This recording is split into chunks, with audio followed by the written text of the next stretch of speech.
ஓகேங்களா? ஆதியுமாய் அரணாய் உடலுனுள் நின்ற வேதியுமாய் விரிந்திரிந்தார்ந்தே அருட் சோதியுமாய் சுருங்காதார் தன்மையுள் நீதிமாய் நிந்தமாகி நின்றானே அப்படிங்கறத சொல்றாருங்க. இது 15வது பாடல்ல. திருமந்திரத்தை கேட்கறது பொறுமை ரொம்ப ரொம்ப அவசியம். பொறுமை இருந்தாதான் ஒரு டைம் புரியலன்னா டக்குன்னு விட்டுறக்கூடாது. மறுபடியும் நம்ம திருப்பி திருப்பி அதை கேட்கணும், திருப்பி திருப்பி உணர ட்ரை பண்ணணும். கொஞ்சம் கஷ்டமா இருந்தாலும் நம்ம அதை திருப்பி திருப்பி நம்ம ட்ரை பண்ணாதான் நம்மளால புரிய முடியும்.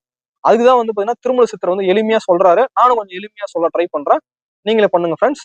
அதே மாதிரி இன்னைக்கு பாத்தீங்கன்னா வெள்ளி பிரதோஷம் நாள்ல திருமந்திரத்தை ஒரு 3 பாடல் சொன்னது சிறப்பாகவும் சந்தோஷமாவும் இருக்கு.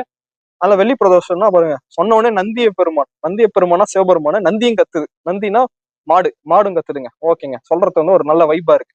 சரி, ஓகே, நம்ம பாடலோட பொருள் என்னன்னு சொல்லிட்டு பாக்கலாம் ஃப்ரெண்ட்ஸ். ஓகேங்களா?